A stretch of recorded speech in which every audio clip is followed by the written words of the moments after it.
Assalamualaikum warahmatullahi wabarakatuh. Salam bahagia. Menanggapi pertanyaan pada 1.14 yaitu reflective critics. Yang pertama, apakah intisari pemikiran Ki Hajar Dewantara tentang pendidikan?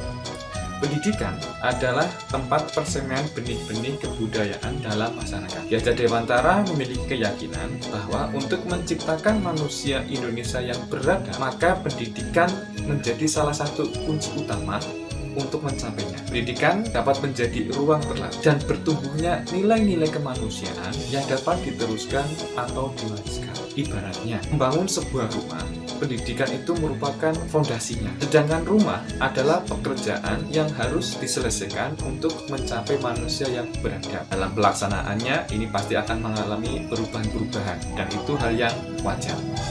Pendidikan yang kuat, pendidikan yang kokoh akan menciptakan manusia-manusia yang beradab, manusia-manusia yang bermanfaat bagi dirinya sendiri dan lingkungan sekitar. Pendidikan merupakan sebuah perubahan yang selalu bergerak dan berjalan sesuai dengan kodrat alam dan zamannya. Sinilah tugas pendidik untuk menuntun perubahan laku dan menumbuhkan kekuatan kodrat anak. Sesuai dengan tujuan pendidikan menurut Ki Hajar Dewantara, menuntun segala kodrat yang ada pada anak-anak agar mereka dapat mencapai keselamatan dan kebahagiaan yang setinggi-tingginya, baik sebagai manusia maupun sebagai anggota masyarakat. Nah, dalam mendidik anak, berilah mereka kebutuhan yang sesuai dengan tuntunan alam dan zamannya sendiri. Ceritakan proses pembelajaran yang mencerminkan pemikiran Ki Hajar Dewantara. Pembelajaran yang mencerminkan pemikiran Ki Hajar Dewantara adalah pembelajaran yang sesuai dengan kebutuhan anak berdasarkan kodrat alam dan kodrat zaman. Pembelajaran yang menekankan pada budi pekerti anak,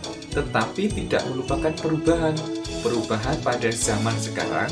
Pada prosesnya, semua akan mengalami perubahan, tetapi perubahan ini tidak akan menghilangkan filosofi pendidikan menurut Ki Hajar Dewantara. Yang ketiga, apa yang akan Anda lakukan agar proses pembelajaran yang mencerminkan pemikiran Ki Hajar Dewantara dapat terwujud? Dalam hal ini, saya membagi menjadi tiga. Yang pertama, saya harus mengetahui kebutuhan belajar anak. Pendidik harus tahu potensi dan bakat yang ada dalam diri anak, karena setiap anak itu pasti berbeda, dan pendidik dituntut mampu mengembangkan potensi-potensi tersebut. Ingat, jangan paksakan hal yang sama kepada semua anak, karena semua itu pasti berbeda.